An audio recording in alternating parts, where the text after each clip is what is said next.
Welcome to the Nurture Small Business Podcast. I'm your host, Denise Cagan, president of the DCA Virtual Business Support. At DCA, we believe in small businesses and the families they support. Learn more at dcavirtual.com. So when growing your business, you have to talk about money. And our guest today is one who has a great track record. She has helped an entrepreneur raise $1.3 million in just 90 minutes after their first session. She's helped a financial advisor increase his closing rate by $4 million a month after just 3 sessions. And she's helped a real estate firm reach $1 billion in revenue after working with her. Now, this guest, we're going to talk about South Africa documentary that she's been in. She's super exciting. And I want to welcome to the show today, Elizabeth Lewis. Oh, thank you so much. I appreciate that. No problem. I very much enjoyed talking to you when we first met. So let's first start about your stint in South Africa. You lived there and you did a wildlife documentary, but there was something else about that.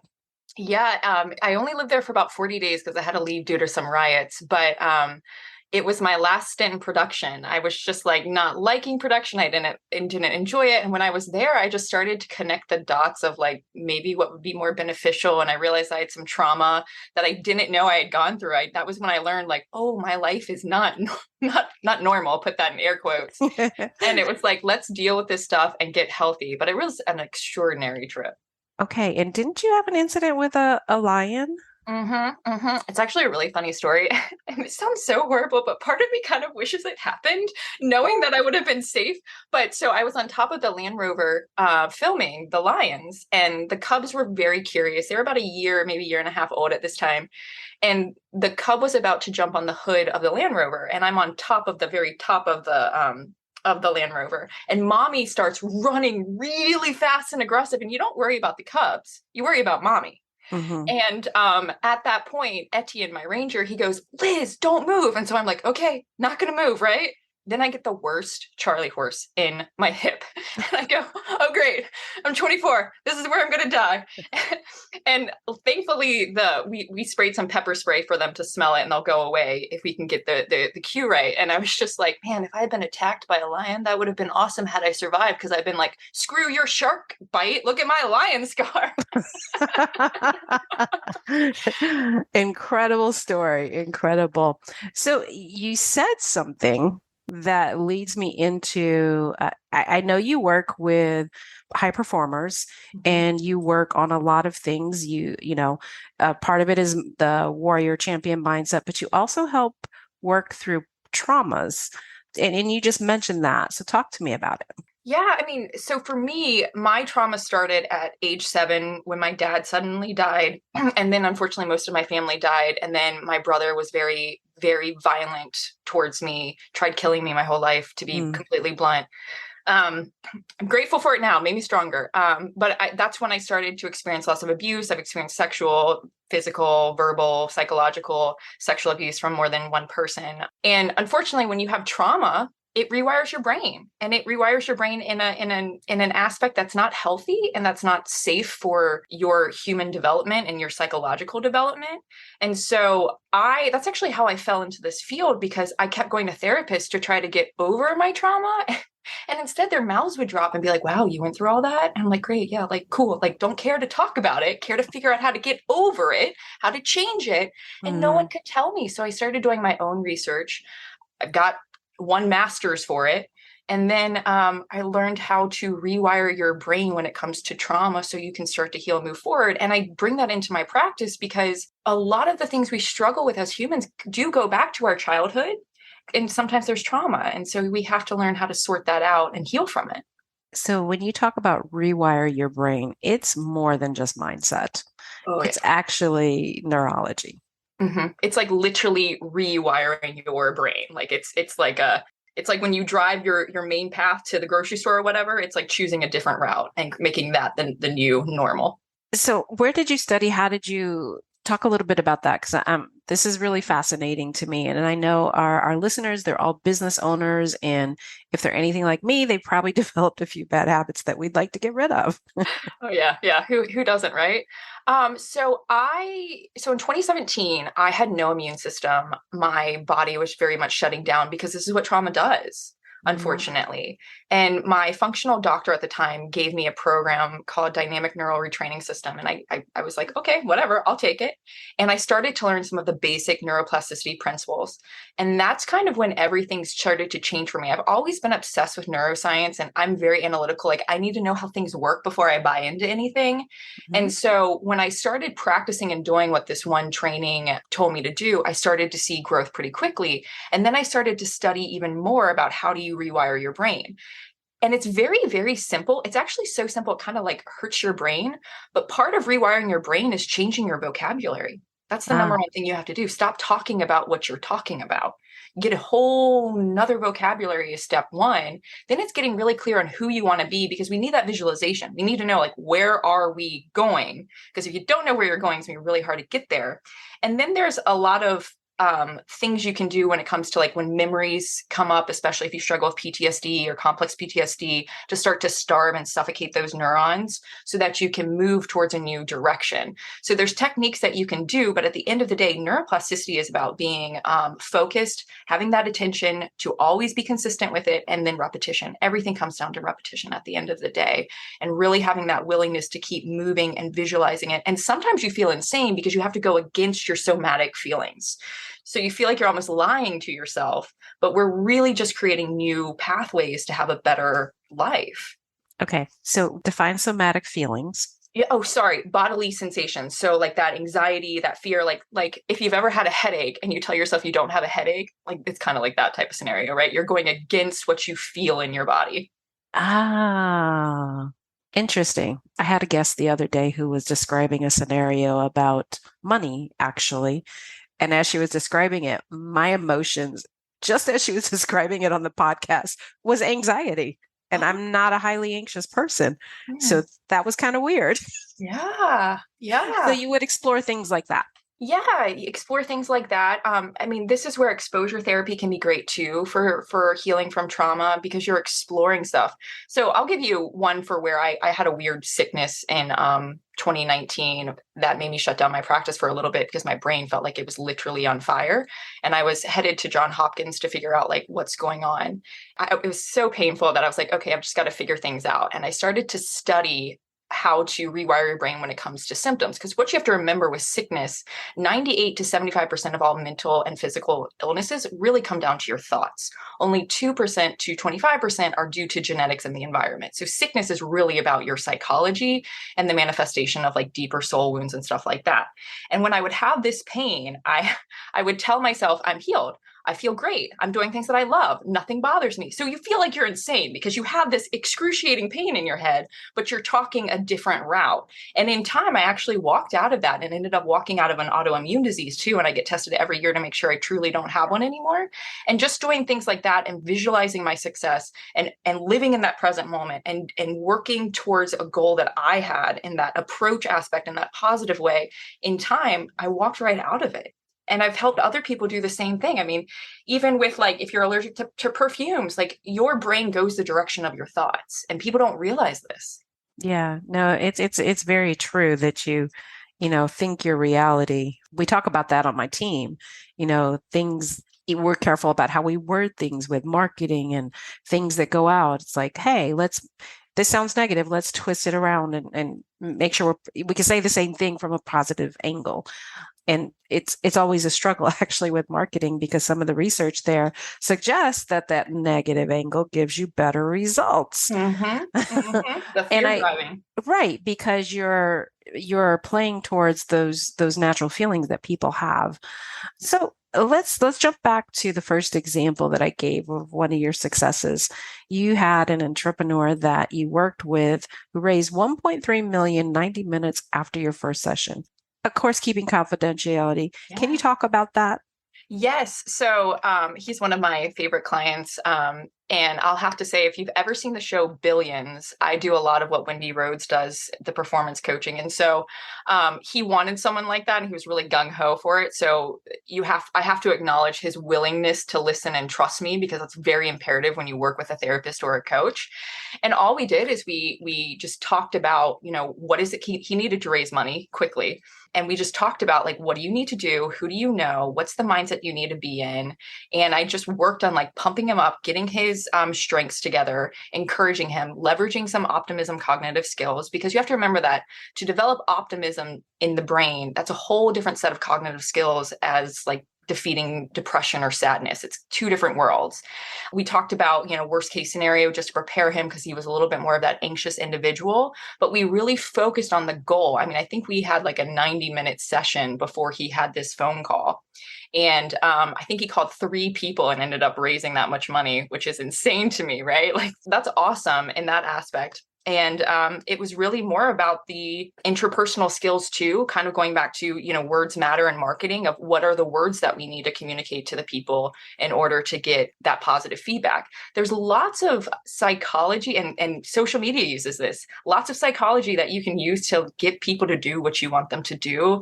Influencing is a real type of psychology at the end of the day. And so we just leverage some of those fundamental principles so that we could naturally have more favor of people.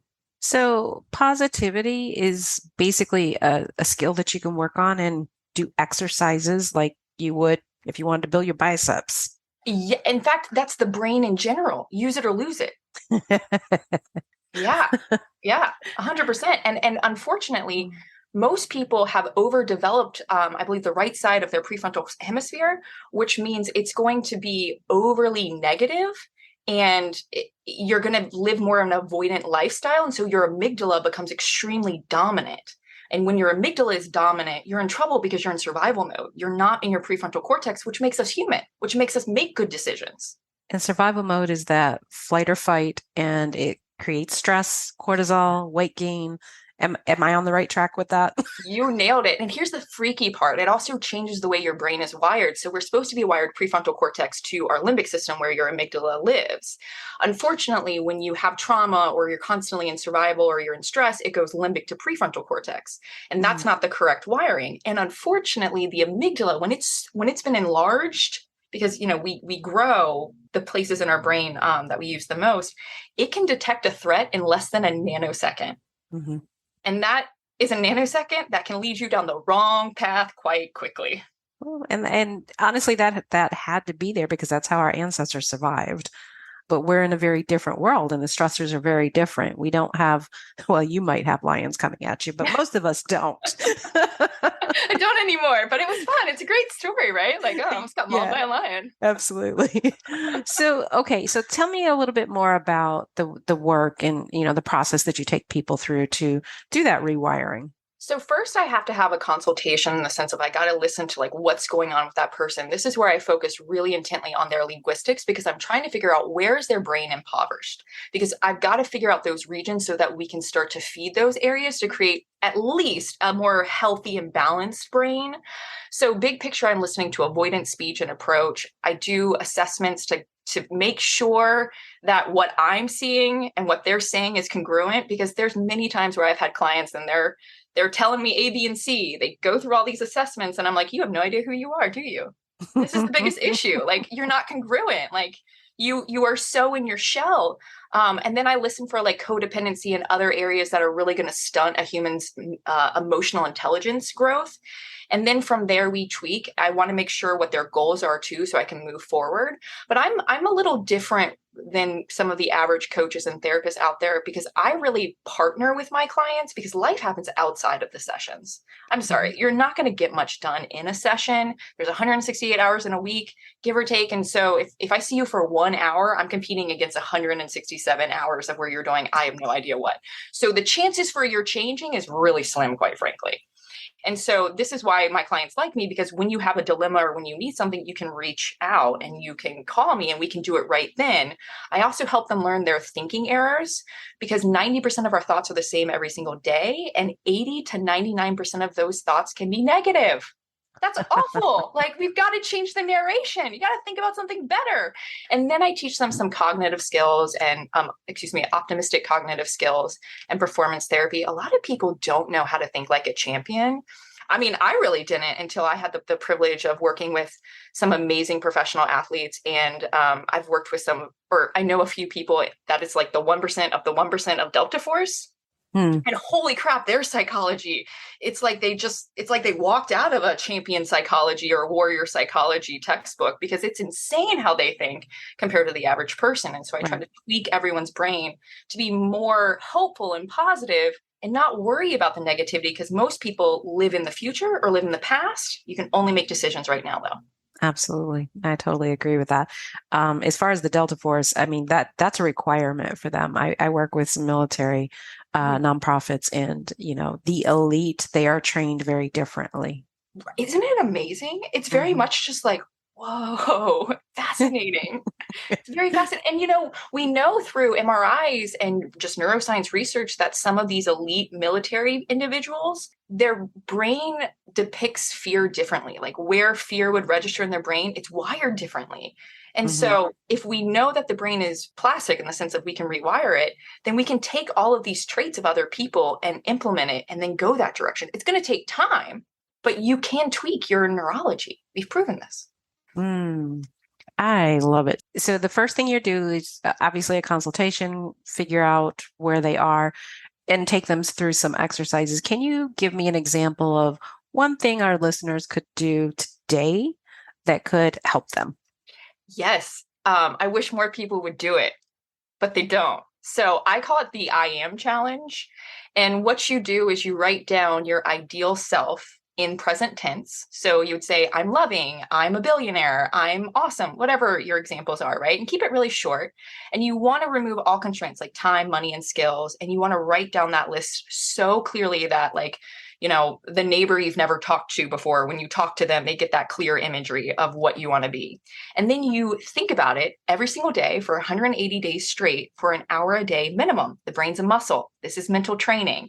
And what we found through data is that in 180 days, so 6 months, you'll be 90% there or have a clear idea on how to get there. Because what you think about is what we go towards. We go towards our most dominant thoughts. So it's using that thinking to go there. And so I tell people to go on labyrinth walks where you don't have to pay attention on where you're walking, but you can just think and just recite your I ams and just go, I'm amazing. I'm awesome. I know it sounds a little woo. I don't like woo. But again, 90% of our thoughts are the same every single day. So I'm trying to train people to think a different way so that we can start going that route. Most people fall off about, 5 days in. And so I encourage people, record yourself. Like, you have to burn all the ships. If you want to change your life, you have to be willing to make it work and experiment, because sometimes this stuff takes time. Absolutely. Rome wasn't built in a day, so to speak. You've been running this long into the woods, and it's going to take you a while to get back out, and that's with every challenge that you face, whether that's weight loss or, changing habits. So absolutely. What should I have asked you that I haven't asked you yet? That's a good question.